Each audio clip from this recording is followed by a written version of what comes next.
네, 안녕하십니까. 한국사능력검정시험 기출문제 해설 강의를 진행을 하고 있습니다. 제가 지난 시간에 고급 기출문제 45회 20번까지 살펴봤죠. 이 시간에는 21번부터 바로 살펴보도록 하겠습니다. 다음 검색창에 들어갈 인물에 대한 설명으로 옳은 것은 자, 호가 전필제라고 되어 있고요. 영남학파의 종조, 그러니까 시조로 알려져 있습니다.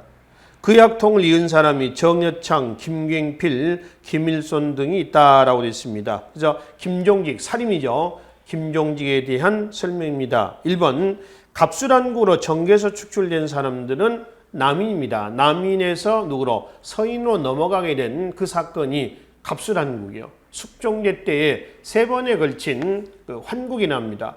경신한국, 기사한국, 갑술한국. 그래서 경신한국에서는 남인에서 서인으로, 다시 서인이 소론의 윤증과 노론의 송시열로 나눠지죠. 남인에 대한 처벌 문제를 넣고요.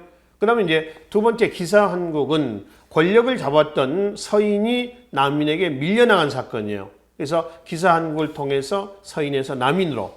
이건 이제 그 숙종하고 장희빈과의 사이에서 태어났던 윤, 나중에 이름이 윤입니다. 나중에 경종으로 등장했던 사람이죠.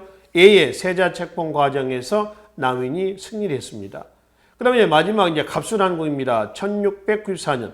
남인이 권력을 잡았는데 그 남인에서 누구로? 서인 중에서 소론으로 권력이 넘어갑니다. 이게 갑술한국이죠. 그러니까 갑술한국으로 정계에서 축출된 계열은 지금 남인계열입니다.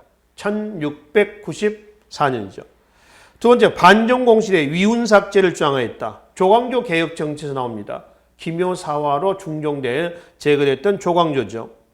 세 번째, 무오사화의 발단이 된 조의제문을 작성하였다. 김종직이 성종대 때에 조의제문을 작성을 합니다. 의제를 조문하는 글을 그렇죠. 그 사림들은 세조의 왕위 찬탈을 부정했지 않습니까?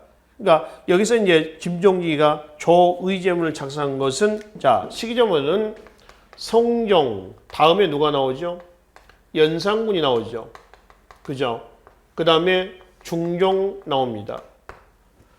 중종 반정을 통해서 연산군을 내몰지 않습니까? 성종대 때에 지나치게 비례진 훈구 세력들을 견제하기 위해서 사림들을 등용합니다. 3사의 직에, 사원부, 사관원, 홍문관직에 사림들을 등용하는데 이때에 사림 중에서 누가? 김종직이 사관에 있었을 때에 뭘 쓰죠? 조의제문을 썼다라고 하는 겁니다. 자, 의제를 조문하는 글인데 의제는 누구냐 하면은 중국에서 항우라고 하는 사람에게 억울하게 죽임을 당했던 의제예요. 그러니까 항우가 의제를 죽이고 왕위를 찬탈했었죠. 이거를 김종직이는 왕위 찬탈했던 바로 앞에 누구죠? 세조, 항우를 세조로, 그 다음에 억울하게 죽은 의제를 누구로? 단종으로 빗대놓은 겁니다. 그러니까 사실은 조의제문이라기보다는 조단종문이라는 거예요. 그래서 세조의 왕위 찬탈을 비판했죠. 연산군대 와가지고 김종직의 제자 김일손입니다. 이 사람 때 와서 이제 아버지 성종이 죽자 성종대 때의 기록들을 모아서 성종실록을 쓰는 겁니다. 그때 성종대 사초를 뒤져보는 거죠. 그 사초에 이게 있었던 거예요. 그래서 이제 연산군의 정치에, 파행적인 정치에 자꾸 반발하고 있었던 사림들, 이 기회에 이미 죽은 김종직 그리고 김일손 등을 다 쳐버립니다. 이게 연산군대 사초 문제 때문에 터진 무오사화예요. 첫 번째 사화죠. 무오, 갑자, 김효을사 사화. 4대 사화의 사건의 내용과 순서대로 변정 과정을 이해를 좀 하셔야 됩니다. 그래서 3번, 이 조의제문을 작성했던 사람이 바로 이 김종직이에요. 사림. 네 번째, 색경. 누구죠? 숙종대 박세당이 쓴 농서입니다. 농서. 5번에 양명학, 강화학파 누구였어요? 정제두. 정제두가 강화도에 가서 양명학을 집대성했습니다. 존언, 만물일체설이라고 하는 책이 있었죠. 그의 이제 호가 하곡입니다. 하곡이라는 호는요, 강화도에 들어가서 머물렀던 마을 이름이 하곡마을이에요. 호를 하곡이라고 얘기를 했습니다. 역시 이것도 숙종대 때입니다. 시기적으로 보면 이것은 이제 김종직에 대한 얘기니까 3번이 여기에 해당이 된다는 것이죠. 22번 보겠습니다. 가신분에 대한 설명을 오는 것은 가신분이라고 한다면 지금 내용을 보면은 누구예요? 지금 역관인데 역관 중인이죠, 중인. 그러니까 이 중인들에 대한 설명으로 옳은 것은 1. 소속관청의 신공을 몸값입니다. 신공을 바쳤다. 이거 공로비죠. 소속관청이라고 있습니다. 개인한테 주는 게 아니죠. 그러니까 공로비 산업에서 공로비고. 그리고 공로비 중에서 얘는 외거노비일까요? 아니면 솔거노비일까요? 외거노비죠. 관청 밖에 기거하면서 내 몸값을 1년에 얼마씩 낸다는 말이에요. 두 번째, 매매, 상속, 증여의 대상이 되었으며 4번, 장례원을 통해 국가의 관리를 받았다. 2번과 4번은 누구예요? 물론 1번도 그렇습니다만 노비들에 대한 얘기입니다. 그중에 1번은 공로비에 해당이 된다는 것이요. 장례원 또는 장애원이라고 하는데요. 이 장애원은 노비의 송사를 담당하는 관청입니다. 일반 평민들의 송사는 포도청, 그다음에 고관 대작들의 송사는 의금부에서 담당합니다. 그러니까 조선은 만민법은 아니었어요. 즉 지위 고하에 따라서 처벌을 달리한다. 똑같은 범죄를 저질렀더라 하더라도 신분에 따라서 처벌을 달리했다는 것을 알 수가 있습니다. 신분에 따라서 처벌하는 관청이 다르다라고 하는 데서 알 수가 있죠. 자, 3번. 원칙적으로는 과거에 응시할 수가 없었다 그랬습니다. 원칙적으로 천만에 있죠. 왜? 과거 응시 자격은 양인 이상이라고 그래요. 여러분들 조선의 신분제도를 크게 양인 아니면 뭐로 나뉜다고 그러죠? 천인으로 나뉜다. 양천제라고 그러잖아요. 양천제. 그지? 근데 양인은 양인 다시 직업, 가문, 거주지. 직업과 가문과 거주지에 따라서 뭘로 또 나눠지나요? 바로 양반, 중인, 상민으로 나눠집니다. 상민은 다시 직업에 따라서 농, 공, 상으로 나눠집니다. 그럼 조선시대 천인의 대다수는 누구죠? 노비가 되는 거죠. 그럼 조선시대 때 과거 응시 자격은 어떻게 됐냐라고 하는 거죠. 과거 응시 자격은 뭐라고 그래요? 양인 이상이라고 그래. 원칙상 양인 이상. 그러니까 양인 이상이니까 이 이상은 다 과거에 응시할 수가 있다. 원칙상 인정이 되는 거죠. 그래서 3번은 없었다, 아니다, 있다 이런 얘기죠. 5번 조선 후기 그런 이제 그 중인들 말이죠. 중인들은 주로 이제 기술과 잡과에 많이 응시를 하고 있었습니다. 5번은 조선 후기 시사를 조직해 위향문학 활동하였다. 중인들이죠. 시사. 동인이나 문학 동인을 시사라고 그래요. 그러니까 뭐 옥계 시사, 직하 시사, 송성원 시사 이런 단체가 있잖아요. 조선 후기 때 하면. 그러니 얘네들의 문학 활동을 뭐라 하냐면 위향문학이다라고 합니다. 위향문학이라고 얘기를 하죠. 위향문학입니다. 위향문학을 다른 말로 뭐라 하면 여학문학이라고도 얘기를 합니다. 여학문학이다. 이걸 왜 여학문학이라냐면은 이 여자는 어디서 나온 글자냐면 여염이라고 하는 글자에서 나옵니다. 여염집이라고 하는데요. 여염집의 여자요. 그 여염집은 나중에 여러분들이 국어사전에서 한번 찾아보세요. 도시의 서민들의 집을 통틀어서 그냥 싸잡아서 뭐라고 하냐면 여염집이라고 그러거든요. 그러니까 도시의 양반 이하계층의 집이에요. 그 여염집의 여자를 따서 그네들의 문학이다 해서 여학문학 또는 위향문학 이걸 중인들의 문학을 얘기한다는 겁니다. 5번이 중인에 대한 설명이 되겠네요. 23번입니다. 다음 상황이 나타난 시기를 연표해서 옳게 고르면 됐습니다. 지금 박스 안에 있는 자료는 정도전 등이 제거당한 거예요. 1차 왕자의 난을 얘기를 합니다. 1398년이에요. 제1차 왕자의 난. 1400년에 가면요. 2차 왕자의 난이라 합니다. 1차 왕자의 난, 이걸 무인정사라고 하는데요. 이때 정도전을 중심으로 해가지고 그 다음에 이방원이 이복 동생이 되는 거죠. 방간, 또 방석, 방번이죠. 방석. 얘네들을 같이 친 겁니다. 이게 1차 왕자의 난이에요. 2차 왕자의 난은 1400년. 이거를 이방간, 즉 방간의 난이라고 하는데 방간이 누구냐면은 이방원의 바로 위형입니다. 이방원이가 다섯째 아들이고요. 방간이 넷째 아들이야, 이성계. 그래서 이제 형이니까 형을 죽이지 못하고 귀양을 보내요. 그러고 나서 이제 이방원이가 바로 왕이 오르면 좀 뻘쭘하죠. 그래서 둘째 형이 이제 정종으로 이제 즉위합니다. 정종될 때 다시 개경으로 수도를 옮겨버리죠. 그러고 나서 이제 태종 이방원이 등장해가지고 다시 수도를 한양으로 재천을 한단 말이에요. 그래서 지금 이 자료는 정도전 등이 제거당한 겁니다. 그래서 1398년이에요. 그럼 여기서는 시기적으로 어디에 들어가냐? 바로 나번에 해당이 되겠죠. 조선이 건국되고 세종이 즉위됐으니까 태정, 태, 정, 태, 세 이러죠. 세계 4대 왕 아닙니까? 그래서 태조, 정종, 태종, 세종 요 사이가 된단 말이에요. 그래서 2번이 여기에 해당이 되겠습니다. 계유정난은 그 세조가 즉위한 거고요. 계유년의 정난이라는 얘기는 말이죠. 어지러운 것을 깨끗이 정리한다라고 하는 것을 정난이라고 합니다. 뭐냐면은 세조가 단종을 치고 왕위를 찬탈한 사건이요. 그리고 이제 경국대전이 반포가 된 것은 성종대 때죠. 성종. 그리고 기묘사화는 아까 앞에 말씀드렸죠. 21번에서 중종대 때 조광조 등이 제거가 된 사건을 얘기를 합니다. 자, 24번입니다. 다음 일기에 훼손된 부분에 해당하는 시기의 사실을 옳은 것은 왕은 임진년입니다.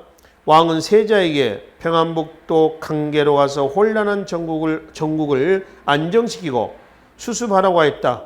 그 후 왕은 의주로 향했고 또 우측에 보면은 우측에 이제 많이 훼손이 됐습니다. 찢겨 나갔고요. 조명연합군이 평양성을 탈환했다는 소식. 그러니까 요 사이에 들어갈 내용인데 지금 왼쪽은 임진년입니다. 임진왜란이 일어났던 시기예요. 1500 몇 년이죠? 외란이 92년에 4월 14일 날이죠. 부산 동래성을 함락을 시킨 때가 그래서 1592년이고요. 오른쪽에 있는 것은 조명연합군이 평양성을 탈환한 겁니다. 이건 언제냐면 1593년이요. 93년입니다. 그러니까 지금 외란이 발발해가지고요. 계속 밀려가다가 조명연합군이 평양성을 탈환한 이 사이, 평양성 탈환했던 요 사위의 사실을 얘기를 하는 겁니다. 자, 1번 보겠습니다. 이순신이 한산도 대첩에서 승리하였다 그랬습니다. 1592년 7월입니다. 여러분들 외란의 3대첩 그러면은 순서대로 기억해 두세요. 한산도 대첩, 그 다음에 진주 대첩, 그 다음에 행주 대첩 이런 순서로 외란의 3대첩 임진년에 정리하시면 됩니다. 시기를 순서가 이래요. 그러니까 굳이 이제 이거를 시기를 몰라도 말이죠. 순서대로 표현하면 한산도, 진주, 행주 대첩 이렇게 기억하시는데 시기를 보면은 이게 1592년 7월입니다. 그러니까 4월 달에 외란이 터지고 나서 7월 달에요. 진주 대첩은 1590 김시민입니다. 92년 10월입니다. 행주 대첩은 권율이죠. 1593년 2월 달입니다. 이런 순서예요. 그러니까 지금 여기는 이 내용 안에 들어갈 수가 있겠지요. 그렇죠? 진주 대첩도 들어갑니다. 근데 행주 대첩은 들어가지는 않습니다. 행주 대첩은 그 다음에 이번에 정발이 부산진성 전투에서 전사했다. 이거는 왼쪽 자료 때요. 외란이 일어나고 있었던 그 시기고요. 세 번째 휴전회담의 결렬로 정유재란이 있다. 정유재란은 1597년입니다. 97년에서 98년. 임진왜란 1592년에서 1593년. 그렇죠. 요 기간에 휴전 기간이 있습니다. 약 3년, 만 3년간에 걸친 휴전 기간이 있었어요. 네 번째, 명나라 요청으로 강홍리 부대가 파견된 것은 광해군대 때죠. 중립외교를 추진했던 시기는 1618년입니다. 다섯 번째, 정봉수 이립의병은 외란 때 의병이 아니라 정묘란 때 의병입니다. 정묘란 1627년입니다. 자, 외란과 호란할 때 이게 임진왜란이고 이게 정유재란이고. 그럼 호란 그러면 정묘호란하고요. 1627년. 이때 국호는 후금이에요. 그 다음에 병자호란이 있죠. 병자호란 1636년입니다. 이때 국호는 뭐냐면은 청입니다. 청.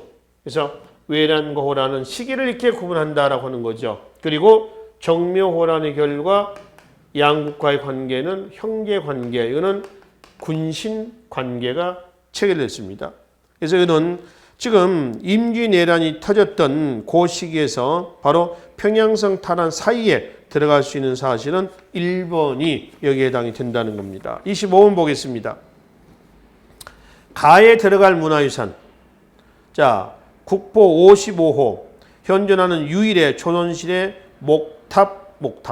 현존하고 있는 조선시대 때 유일한 목탑인데 바로 이게 뭐냐 이거죠. 그렇죠? 밑에 보시면은 가람 배치도라고 하는 용어가 있습니다. 가람. 일전에 한번 나왔었나요? 가람.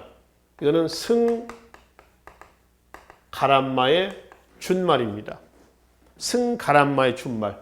가람이라고 해요. 그건 뭐냐? 사찰을 통틀어서 얘기합니다. 사찰 건축 있죠? 그 통틀어서 가람이라고 그래요, 그냥. 가람. 그래서 이제 거기에 이제 가람이 위치돼서 대웅전도 보이고 기타 부속 건물도 보이고 이렇습니다. 그렇죠? 근데 이거는 뭐냐, 어디냐라고 하는 겁니다. 거기 보시면은, 그걸 보시면은 1번이 마곡사 공주입니다. 공주 마곡사 대웅보전, 그러니까 대웅전입니다. 이거는 다포 양식이고요. 팔짝 지붕입니다. 지붕 양식 아시죠?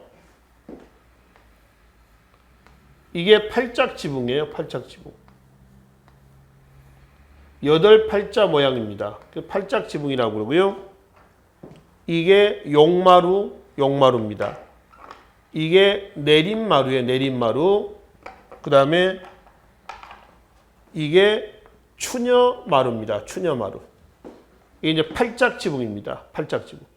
그 다음에 1번 마곡사 대웅전을 지금 얘기를 하고 있습니다. 그 팔짝 지붕에서는 또 다포 양식이에요. 다포 양식이라고 하는 것은, 다포 양식은 기둥이 이렇게 있잖아요. 기둥이 이렇게 있는데, 여기에 이제 기둥과 지붕 사이에 공포를 하나씩 해놓은 거 있죠. 이거를 주심포 양식이라고 그래요. 주심포. 근데 이제 건물에 기둥이 이렇게 있으면 여기에 다시 이제 그 목재를 얹이고요. 그리고 기둥과 기둥 사이에 공포를 짜 넣는데 그 사이에 1개 내지 2개씩 더 공포를 집어넣는 게 있습니다. 이거는 포가 여러 개다 그래서 뭐라고 하죠? 다포 양식이라고 그래요. 원나라 영향을 받습니다. 이거는 주심포죠.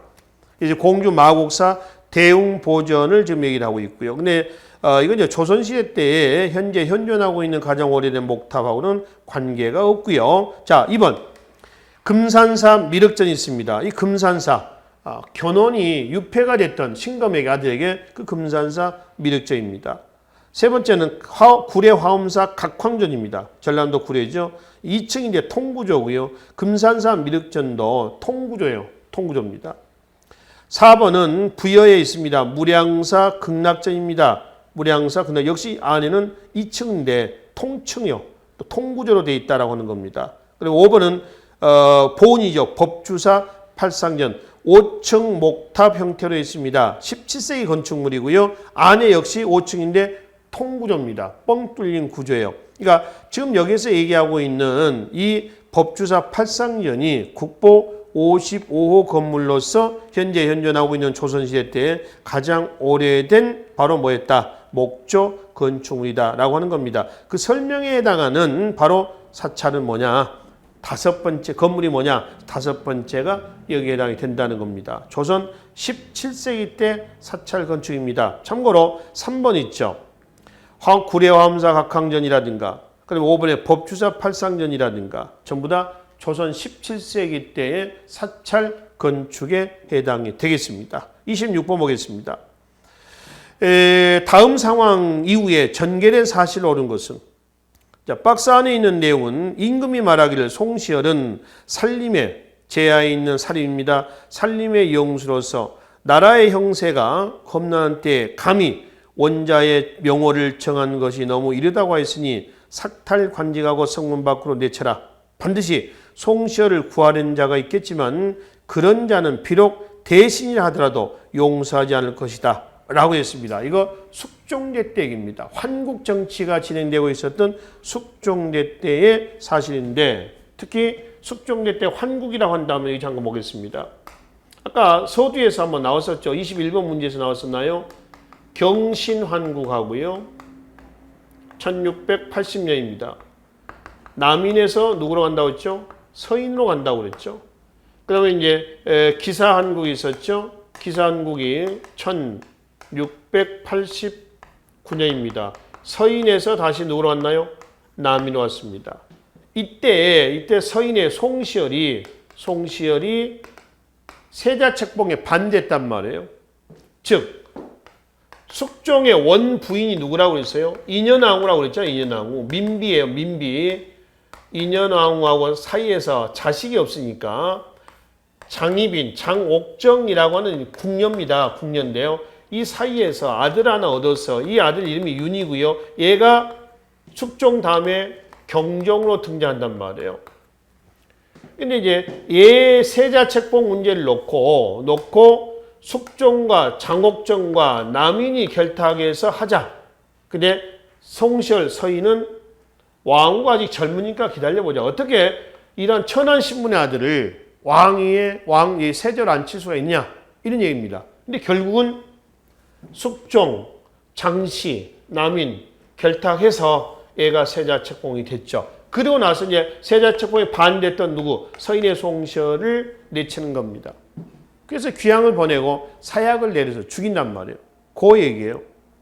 자, 그래서 이 상황 이후에 전개된 사실이 오는 것은 그러니까 뭐냐면 기사환국을 얘기합니다. 기사환국 이후에 남인이 정권을 잡은 이후에 사실로서 오는 것은 이런 얘기예요. 자, 1번 봅시다. 이괄의 나는 인조 반정 직후입니다. 인조는 언제 때예요? 자, 숙종 다음에 경종이죠. 인조는 앞이 되는 거죠. 그러니까 광해군, 선조 다음에 광해군이 나오고요. 1623년에 인조 반정이 터져서 인조가 권력을 잡고요. 그 다음에 효종이 나오죠. 그 다음에 현종이 나옵니다. 현종 다음에 숙종이 나오는 거죠. 인조 반정에 불만을 품고 이괄이 1624년에 난을 일으킨 겁니다. 한참 앞이죠. 정렬이 모반 사건으로 옥사가 발생했다. 이거는 광해군 앞에 누구 때였어요? 선조 때의 기축 옥사입니다. 1589년이에요. 그래서 기축 옥사, 정렬이 모반 사건을 계기로 해서 동인에서 서인으로 권력이 넘어갑니다. 자, 3번 보겠습니다. 허적과 윤유 등 남인들이 대거 축출했다. 이건 뭘 얘기하냐면은 허적이 나온 사실입니다. 경신한국을 얘기합니다. 허적이 할아버지의 시호를 받는 날, 그 왕이 쓰는 군용물이죠. 왕이 쓰는 텐트가 아니라 뭐라고 하죠? 타프. 천막이죠, 천막. 그걸 이제 유학이라고 그러는데, 유학 사건이라고 그러잖아요. 기름을 칠한 천막이라는 얘기입니다. 방수장치라고 했죠. 그래서 이 유학을 갖다가 쓰면서 경신년에 서인이 남인을 친 사건이에요. 그래서 허적, 지금 나와 있는 윤유 등 남인들이 대거 축출됩니다. 그래서 서인은 다시 남인에 대한 처벌 문제를 놓고 강경파, 송시열을 중심으로 한 노론과 그 다음에 온건파, 윤증을 중심으로 했던 소론으로 분열이 되는 것이죠. 그래서 이거는 지금 뭐예요? 경신한국이요. 문제는 기사한국 이후의 사실 묻는 겁니다. 그 다음에 네 번째, 북인이 서인과 남인을 배제하고 권력을 장했다. 이거는 광해군대 때의 북인 정권을 얘기를 하고 있습니다. 5번, 인현왕후가 폐위되고 희빈 장씨가 왕비로 폐위되었다, 책봉되었다 그랬습니다. 봐봐요. 기사환국 이후에 서인에서 남인으로 권력이 넘어왔습니다. 그래서 숙종, 장옥정, 남인이 추대해서 결탁해서 얘를 세자로 앉혀놨죠. 앉혀놓고 나서 이제 인현왕후가 쫓겨나죠. 그리고 장옥정이 왕비가 되는 겁니다. 이게 순서상 맞죠? 기사한국 이후에. 그리고 다시 기사한국 이후에 이제 뭐가 나오죠? 갑술한국이 나온단 말이에요. 이게 이제 1694년입니다. 갑수단국은 이 장씨들이 이제 권력을 잡으면서 정계가 굉장히 문란해진단 말이야. 그래서 서인들이 인현왕후를 다시 복위시키려고 하죠. 그럼 만약에 인현왕후가 복위가 된다면 누가 피해를 받아요? 남인과 장씨들이 피해를 보겠죠. 그러니까 얘네들이 인현왕후 복위를 막아요. 근데 결국 인현왕후가 다시 복위가 됩니다. 그래서 장옥정, 장희빈은 쫓겨나죠. 남인도 쫓겨납니다.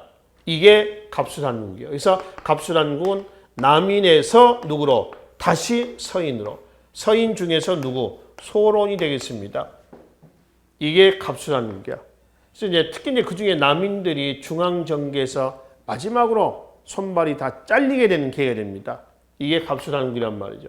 그럼 얘네들이 이제 집권하면서 바로 세자로 책봉했던 얘가 경종으로 즉위할 거 아닙니까? 경종대 때는 얘네들이 집권 여당이 되는 거죠. 야당은 노론이 되겠습니다. 그래서 노론과 소론 간에 대치하는 과정에서 경종대 때 두 번에 걸친 사화가 일어납니다. 이게 신축사화와 이민사화에서 묶어서 신임사화라고 그래요. 신축사화 1721년, 이민사화 1722년 둘 다 소론이 노론을 친 사건이에요. 그래서 소론이 독주를 해나가는 그런 과정이었었습니다. 그래서 지금 문제는 기사환국 이후의 사실로서 옳은 것은 5번이 여기에 해당이 된다는 겁니다. 27번 가겠습니다. 가서적이 편찬된 시기의 경제 상황으로 옳지 않는 것은 자 유수원 씨 어찌고지 나왔습니다. 유수원 조선 후기 중농실학의 선구자 유수원 대표적인 반계수록 호가 반계죠. 반계수록이 되겠습니다. 자 그러면은 조선 후기의 경제 상황으로서 옳지 않는 것은 이런 얘기죠. 1. 개시무역과 우시무역이 이루어졌다. 대외무역에서 개시무역은 공무역, 국가 간의 무역이고요. 후시무역은 사무역이에요. 사무역. 두 번째, 조선 후기의 상품 약물이죠. 담배, 면화. 세 번째, 시장을 관리하기 위한 동시전. 삼국시대 신라 6세기 지증왕대 때에 동시전이 설치가 됩니다. 삼국시대죠. 송상, 개성의 송상입니다. 의주의 만상이 대청무역으로 부를 축적을 했죠. 그래서 부를 축적을 해서 얘네들이 대규모 매점, 매석 상인으로 성장을 하기로 했었습니다.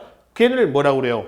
도고라고 하죠. 도고. 다른 말로 도고는 뭐라고 하죠? 물주라고도 얘기를 합니다. 돈 많은 놈들을 물주라고 하잖아. 그지? 그래서 야, 너 물주니까 네가 오늘 밥 좀 사. 너 술 좀 사라. 이렇게 얘기를 하잖아요. 그 물주예요. 그래서 이 도고의 등장은 조선의 중소상인의 몰락을 가져다 줍니다.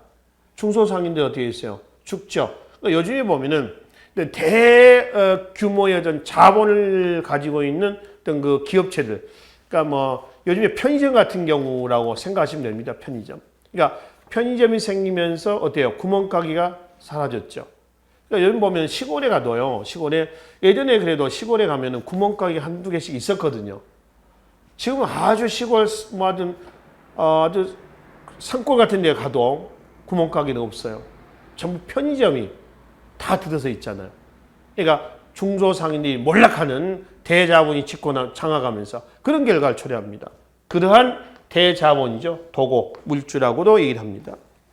자, 5번 모내기법의 확대로 이양법이죠. 이 모내기법의 확대로 벼와 보리의 이모작이 확산됐다. 조선 후기 때 전국적으로 확산됩니다. 그래서 1, 2, 4, 5번이 조선 후기 그리고 3번은 6세기 지증왕대 때 얘기가 되겠습니다. 28번입니다. 밑줄군 이왕의 업적으로 오는 것은 자 만석거 저수지에 저수지. 그 지금 뭐 수원 화성 건립 누구예요? 조선 후기 정조죠. 영조와 정조의 업적은 반드시 기억하시라고 했습니다. 그래서 정조입니다. 정조의 업적으로 오는 것은 1. 집현전을 계승한 세종대 때 집현전을 계승한 홍문관이 설치가 된 것은 조선 성종대 때입니다. 2번에 균역법 영조죠. 4번에 탕평비 건립 성균관 입구에 바로 반수교라고 하는 다리 위에 영조죠. 5번에 삼정문란을 해결하기 위한 삼정이정청 설치 이거는 철종대 때입니다. 철종대. 그러니까 진주밀란, 임술밀란이라고 하잖아요. 임술밀란 이후에 이걸 설치를 했었습니다만 제대로 기능을 수행하지는 못했죠. 3번에 초계 문신제, 문신 재교육. 네 사람으로 만드는 겁니다. 정조 때의 인재 등용 방법이었었죠. 이게 3번이 정조협적에 해당이 되겠습니다. 29번 봅니다. 밑줄군 임금이 제의했던 시기의 사실로서 옳은 것은 자 29번에 뭐 양재역 벽서 사건이라고 했습니다. 자네 양재역에 벽서가 붙었다는 소문 들었나? 대비께서 권력을 잡고 간신히 설치니 나라가 망한다는 내용이라네 했습니다. 명종대 때입니다. 양재역 벽서 사건이에요. 중종 다음에 누가 나오죠? 인종. 다음에 누가 나오죠? 명종. 명종대 때 마지막 사화가 있었죠. 을사사화가 있나요? 이 을사사화는 인종과 명종은 중종의 배다른 아들이야. 인종의 어머니가 장경왕후고요. 장경왕후. 명종의 어머니가 문정왕후거든요. 문정왕후요. 근데 중종과 장경왕후 사이에서 인종이 태어났는데 태어나자마자 일주일 만에 어머니가 산후조리를 잘못해서 죽어버려요. 그래서 인종은 이제 어머니가 문정왕후인 줄 알았어. 어렸을 때. 근데 문정왕후하고 중종 사이에서 누가 태어나? 명종이 태어나니까 인종의 외삼촌들이죠. 장경왕후의 오빠들, 그 윤씨들, 윤임이라든가 얘네들이 얘의 후사를 걱정해야 될 거 아닙니까? 그래서 인종대 때에 문정왕후와 명종을 얘네들이 자꾸 견제를 합니다. 견제를 하죠. 근데 인종이 죽고 누가 명종이 12살의 어린 나이로 등장하자 어머니 문정왕후가 섭정을 하면서 권력을 좌지우지한단 말이에요. 이 문정왕후 계열도 윤씨입니다. 훗날 우리 사가들은 얘가 먼저 이 사람 먼저 왕위에 올랐다 해서 대윤이라고 얘가 나중에 얘네들이 왕위에 올랐다 해서 소윤이라고 그랬어요. 그래서 이제 얘네들이 인종대 때에 자꾸 얘네들로부터 견제를 많이 받았잖아요. 그러니까 명종 즉위하자마자 자기네를 견제했던 이 대윤 씨를 친 겁니다. 이게 소윤이 누구를 대윤을 친 사건이에요. 친 사건. 이게 뭐냐? 을사사화다. 왕위 계승 문제 때문에. 아시겠죠? 그러니까 이때 이제 양재역 벽서 사건은 이것과 관련해서 문정왕후가 지금 독주하고 있다라고 하는 그런 내용이에요. 일종의 벽보입니다. 대자보를 붙인 거죠. 이거를 계기로 해가지고 반대 세력들 친 겁니다. 그래서 우측에 보면 임금의 상심이 크시겠군. 임금은 누구예요? 명종입니다. 어머니 세력들 또 그 외삼촌 누구죠? 그 문정왕후와 문정왕후의 이제 외척들 아닙니까? 그러니까 명종의 외삼촌들입니다. 얘네들이 이제 난리 피고 다닌단 말이에요. 그래서 임금의 상심이 크시겠군 그 얘기죠. 대비마마와 이기, 윤원영 등이 가만히 있지 않을 테니 이로 인해 곧 조정에 큰 변고가 생길까 두렵네. 그것이 이제 뭘로? 을사사화로 나왔습니다. 1. 신유밖에 순조입니다. 2번 사림이 동인과 서인으로 나뉜 것은 선조 때예요. 선조. 그리고 홍경리에 나뉜 순조 때입니다. 세도 정치 때죠. 4번 을사사화. 이거죠. 지금 명종대 때입니다. 5번 자의대비의 복상 문제로 예송논쟁 많이 나왔었죠. 현종대 때 1차 기예송, 2차 갑인예송이었습니다. 그래서 명종대 사실이니까 4번이 여기에 해당이 되겠습니다. 30번입니다. 세시풍속 문제입니다. 이건 이제 뭐 만점 방지용 문제 정도로 해석하시면 됩니다. 오랜만에 세시풍속이 나왔습니다. 가끔 이제 유네스코의 등재가 된 한국의 문화유산들 있죠. 무형문화유산과 또 기록유산이라든가 그런 문화유산이라든가 이런 게 있잖아요.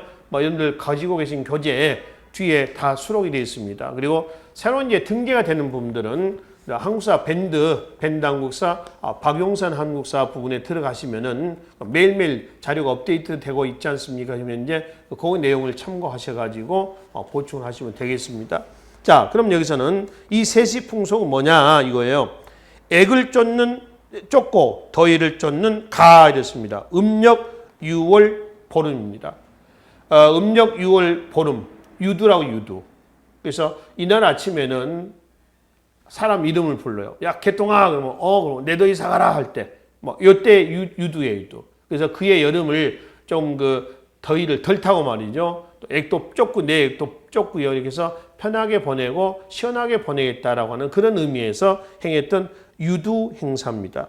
이 유두 때 했던 일들이 이제 밑에 그 자료에 나와 있습니다. 이건 연표 한번 읽어보시면 되겠습니다. 자, 일본의 동지는 양력 12월 22일이에요. 동지.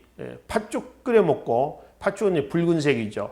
이 붉은색도 이제 어떤 벽사의 의미가 있습니다. 안 좋은 기운을 내치는, 액을 쫓는 이런 의미가 있죠. 한식날은 양력 4월 5일이에요. 우리가 4월 5일 식목일이죠. 그날 전후입니다. 4월 4일, 4월 5일 뭐 이렇게 지금 될 겁니다. 한식. 손이 없는 날이다. 한식날은. 그래서 이때는 조상님의 무덤도 이때 손 보기도 하고 이렇게 하죠. 그 다음에 칠석. 7월 7일입니다. 견우직녀가 만난다는. 그 다음에 5번째 삼진날입니다. 음력 3월 3일. 강남 갔던 제비가 돌아오고 농사 준비를 해야 하는 이때를 얘기한다는 것이죠. 이거는 유두에 대한 얘기였습니다. 31번입니다. 가나 조약에 대한 설명을 옳은 것은, 자, 가가 지금 7조 해가지고 화폐 어찌고 나왔어요. 일본 화폐 얘기입니다. 이거는 조일, 수호, 조규, 부록입니다. 명함 보실래요? 강화도 조약의 원래 명칭이 조일, 수호, 조규죠. 1876년 2월 달입니다. 강화도 조약, 조일, 수호, 조규 12조예요. 12개 조항인데 그중에 11조를 보면은 추후 통상장정이나 조약을 체결한다 그랬어요. 그러니까 이거의 후속 조치로 체결했던 것이 조일, 수호, 조규, 부록입니다. 이게 1876년 7월이에요. 바로 이어서입니다. 조일, 수호, 조규와 조일, 수호, 조규 부록입니다. 또 11조에 이거의 11조의 후속 조치로 체결했던 것이 조일 무역 규칙이에요. 이게 1876년 역시 7월입니다. 이 두 개는 이거의 후속 조치로 체결했다. 경제 침략을 위한 그런 이제 조치들이에요. 그 중에 지금 가번인가요?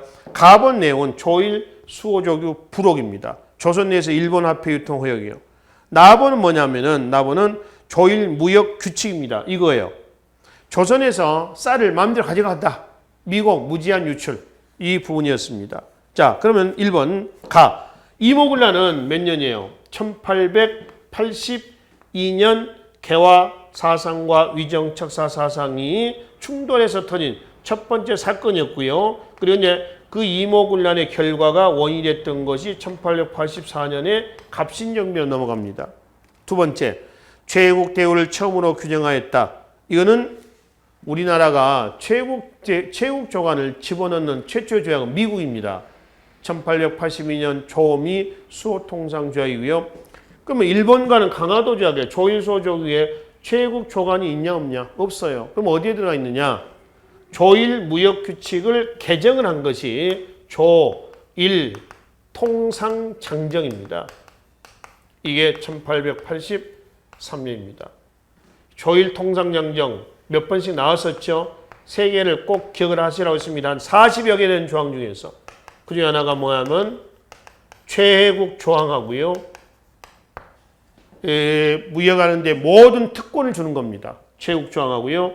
그 다음에 관세권, 세금 내겠다는 거죠. 그동안 이제 무관세 무역했는데 이 두 개는 누구로부터 영향을 받냐면은 바로 여기입니다. 구미 제국과의 최초의 조약이었었던 1882년 조미 수호 통상 조약이에요.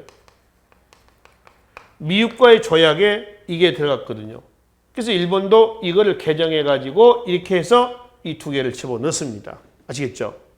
그런데 마지막에는 방공령, 미국 유출 금지령, 방공령 선포에 규정도 있습니다.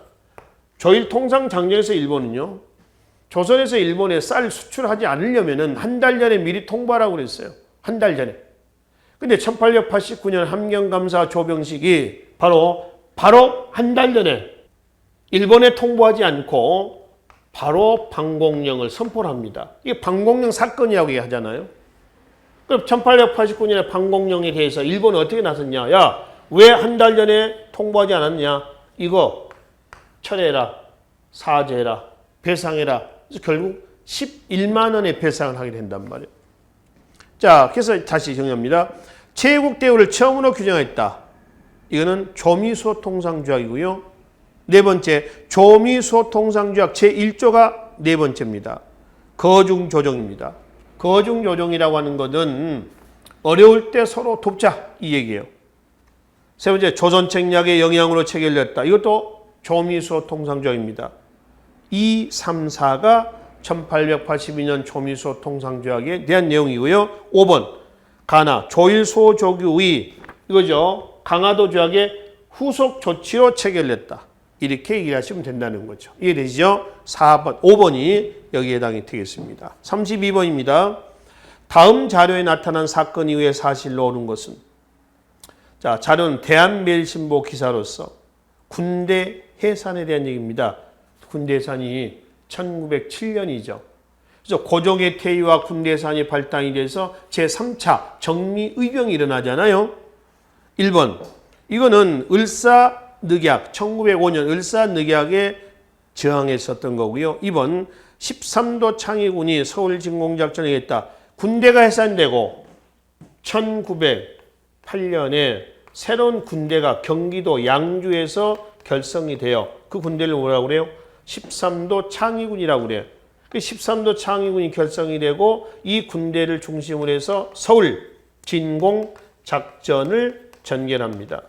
자, 서울 진공작전은 총대장 이인영 군사장 허위를 중심으로 한다고 그랬죠. 근데 총대장 이인영이가 부친상을 당해서 불효는 불충이다. 그리고 경상도 문경으로 낙향을 해버립니다. 그러니까 군사장 허위를 중심으로 약 300여 명의 선발대가 서울 진공작전을 추진하다가 동대문 밖 30리까지 들어왔습니다만 거기서 저지당했죠. 그게 이제 지금의 서울 회기동 쪽이 되겠습니다. 그러니까 경기도 양주에서 회기역까지 정도로 내려온 거예요. 그래서 그걸 기념한 것이 회기동 쪽에서 서울 동대문까지 8차선 왕복도로 이름이 왕산로라고 했습니다. 왕산로, 왕산은 서울 진공작전을 전개했던 왕산, 허위의 호예요. 그래서 왕산로라고 얘기하죠. 자, 그래서 일단 이거는 지금 13도 창의군 서울진공작전은 1907년에 군대 해산 이후의 사실이다라고 하는 거죠. 한편 일제는 서울진공작전을 진압을 하고 나서 1909년에 일본은 이른바 남한 대토벌 작전을 전개했습니다. 남한 대토벌인데 남한 전체 토벌은 아니고요. 일본의 남한 대토벌 작전에서 지역적으로 가장 많은 피해를 본 지역이 따로 있어요. 전라도입니다. 동학농민운동 이후에 그 세력들이죠. 그 응거했던 세력들이 가장 많이 집거했던 그 세력입니다. 그냥 그 세력들을 아예 뭐 하겠다? 발본색원하겠다. 뭐 이런 취지에서 전라도 일대를 타겟으로 해가지고 남한 대토벌 작전이 전개가 됐단 말이에요. 아시겠죠?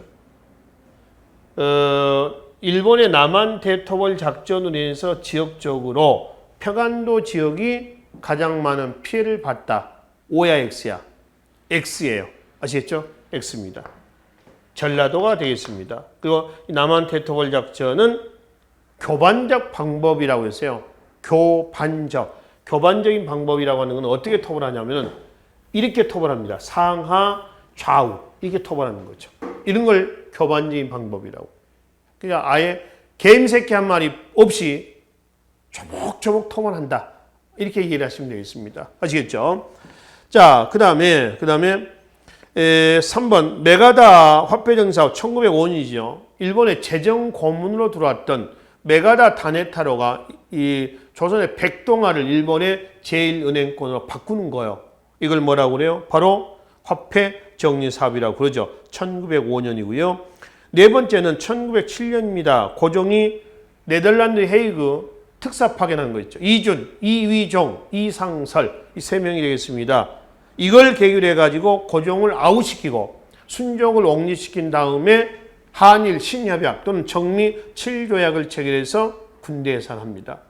그래서 고종의 퇴위와 군대 해산이 발단이 됐던 것이 제3차 정리의병이었었죠. 다섯 번째는 뭔가요? 이모군란입니다. 1882년 이모군란이죠. 그래서 지금 현재 군대 해산 이후에 나왔던 사실은 2번이 여기에 해당이 된다는 겁니다. 33번 보겠습니다. 가단체에 대한 설명을 오는 것은 자, 딱 보면은 뭐요? 신민회죠. 반드시 기억하시라고 있습니다. 신민회하고 또 1927년에 좌우연합단체였던 신간회하고는 반드시 또 구분해서 기억을 좀 해두시고요. 연통제, 옳은 거 연통제 이거는 이 대한민국 임시정부의 국내외를 연결하는 비밀행정 조직망을 연통제라고 그랬죠. 2번은 보안의 활동입니다. 3번은 중천 개표를 통해 의회 설립 추진. 이거는 독립협회죠. 4번은 복벽주의를 내세우며 의병전쟁을 준비했다. 복벽주의. 왕정복고입니다. 1912년 임병찬 전라도 유생을 중심으로 고종의 밀조를 받은 거였죠. 독립의금부. 5번 남만주 삼원보의 독립운동 기지를 건설했습니다. 신민의 활동이에요. 5번이 여기에 해당이 되겠습니다. 34번입니다. 가 사건에 대한 설명을 오는 것은 지금 34번의 가 사건은 뭐예요? 우정총국 개국 축하연 때 거사 참변 실패 이후에 주요 인물 일본으로 망명하는 장면. 1884년에 뭔가요? 갑신정변이에요. 김옥균, 박용여 등 급진 개화파 세력이 온건 개화파 세력들을 뒤집으려고 했었죠. 일본의 후원 약속만 믿고 전개했는데 결국 3일 만에 실패로 끝났습니다. 1번이죠. 김옥균, 박용여가 주도했다. 2번은 김기수, 수신사. 수신사는 어디에 파견하나요? 일본에 파견하 일본에. 1차 김기수. 갔다 와서 쓴 기행문이 있습니다. 뭐가 있어요? 일동기후. 일본 문화 괜찮더라. 받아 먹자라고 하는 거죠. 일본은 1854년 미일 화친조약이라고 그래서요. 우리나라의 강화도 조약과 같습니다. 미국에서 개항이 돼요. 우리는 1876년에 개항이 됐지. 그치? 2차 수인사는 1880년 김홍집입니다.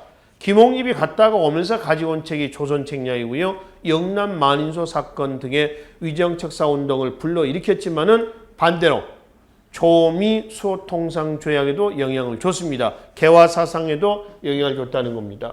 3차 수인사는 박영효입니다. 이거는 이모군란 이후에 피해 사죄사로 1882년에 일본에 갑니다. 이모군란 이후에 일본과 체했던 조약 중에 재물포 조약이 있죠. 그 6조에 대관을 파견해서 사죄하라 이렇게 나와 있거든요. 그래서 박영효가 갑니다. 이때 가면서 그랬다는 것이 태극기고요.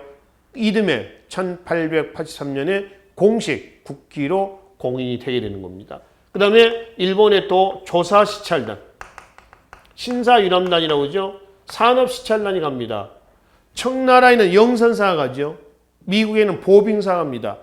청나라에 영선사가 갔다가 81년에 갔다가 82년에 돌아옵니다. 돌아온 것은 재정 문제도 있고 유학자금 송금 문제, 또 하나는 공부를 못 따라간 겁니다.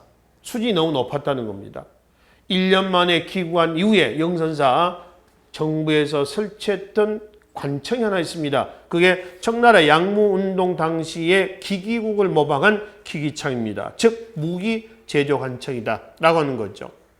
미국에 보빙사로 갔던 사람 중에 홍영식, 미국에 갔다 오면서 가장 홍영식이 미국의 문화에 감흥을 받고 들어왔던 것이 우정 업무예요. 그래서 고종에게 이제 건의해가지고 우정국, 요즘에 우체국을 설립을 하자 그랬거든요.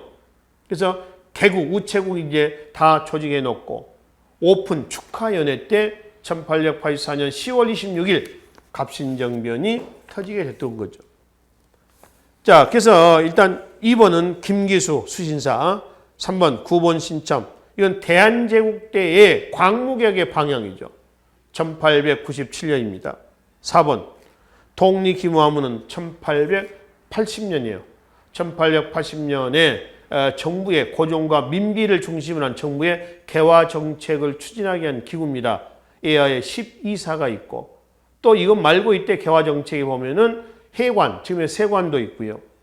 또 기무처, 나중에 군국 기무처로 갑오개혁 때 나오죠. 그 기무처가 설치가 되고 또 군제 개편되죠. 5군영이 뭘로? 2영으로 되고 99군대 이제 신식 군대로서 별기군대 면대주고 이 전부 다 정부의 개화 정책이 있었습니다. 5번 홍범 14죠. 홍범 14는 제2차 갑오개혁 때예요. 1894년 12월에서 1895년 8월까지가 제2차 갑오개혁 때 얘기가 되겠습니다. 그래서 이거는 갑신정변에 대한 얘기니까 1번이 여기에 해당이 되겠네요. 35번 보겠습니다.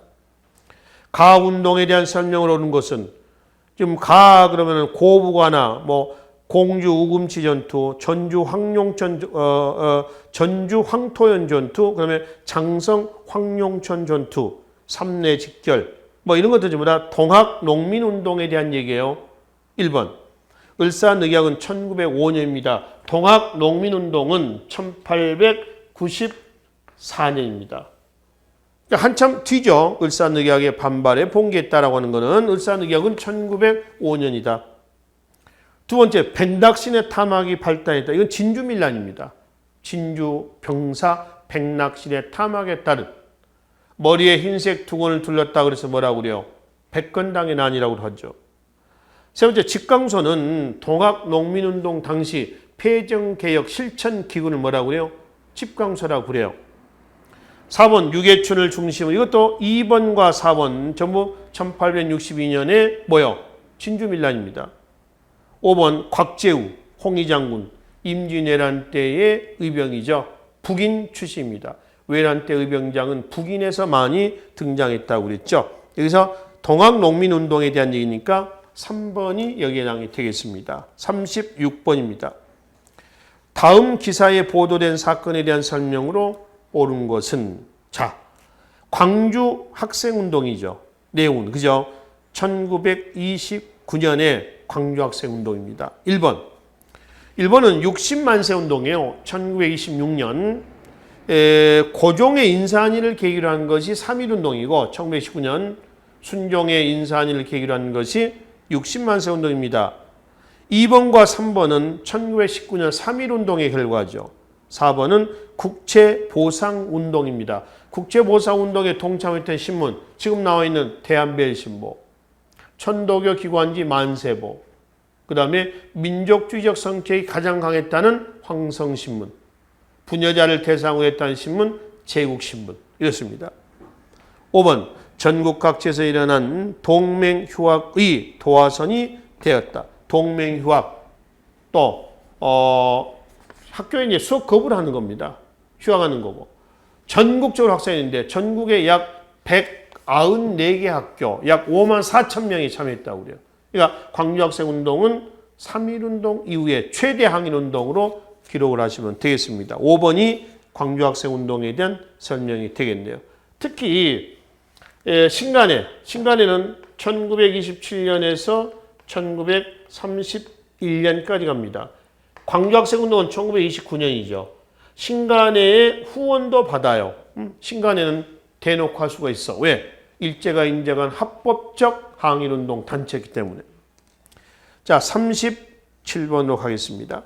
가나 사이의 시기에 볼 수 있는 모습으로 가장 적절한 것은 가가 지금 뭐냐면은 고종실록에 나와 있는 황제 즉위식이에요. 아관파천 이후에 대한제국 때요. 1897년에서 1910년까지 가잖아요. 이때예요. 이때. 환구단에서 이제 거의 황제 즉위식을 올리고 있는 그런 모습입니다.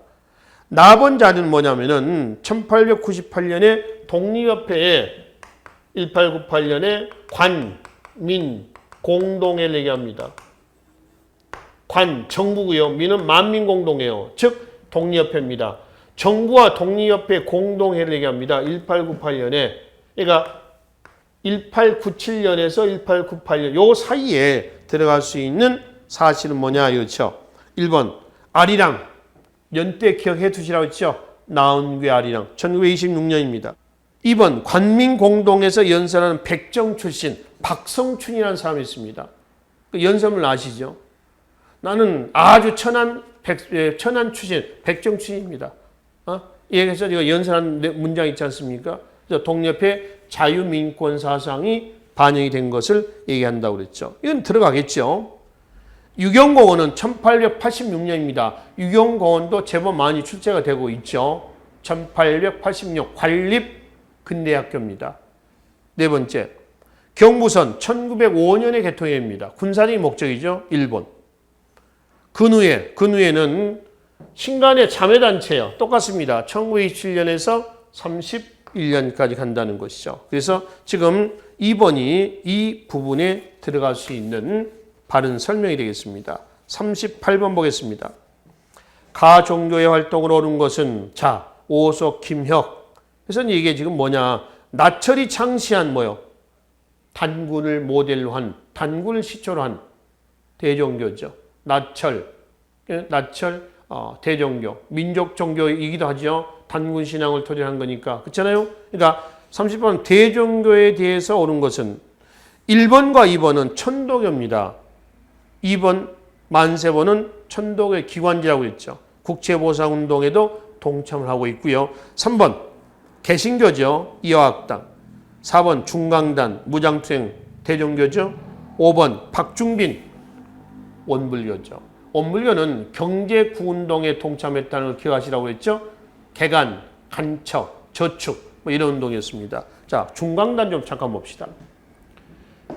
중강단이 확대 개편된 것이 뭐라고 했냐면은 대한정의단.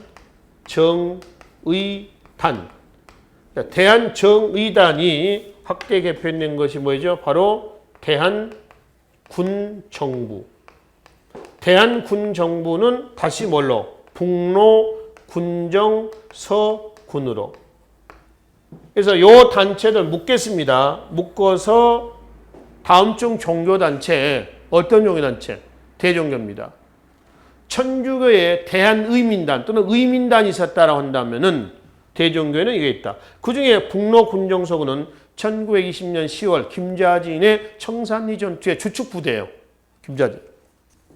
4번이 되겠죠. 대종교와 관련되어 있습니다. 39번입니다. 밑줄 그은 사람이 소속된 단체에 대한 설명인데요. 이 밑줄 그은 사람 그러면 지금 내용을 보면 조선총독부 폭탄 투척 사건이야. 1923년 김상옥입니다. 김상옥, 나석주 다 어디예요? 바로 의열단입니다. 1919년 만주에서 조직됐던 정의와 맹렬의 의열단. 누구? 김원봉. 의열단 나오면은 신채호의 조선 독립선언을, 조선혁명선언을 기억하시라고 했죠. 이 조선혁명선언문의 내용이 이어지는 역사의 주체를 민중으로 보고 민중에 의한 폭력혁명을 주창한다고 했습니다. 이때 신채호는 북경에서 무정부주의 활동을 전개한다고 했죠. 아나키스트입니다.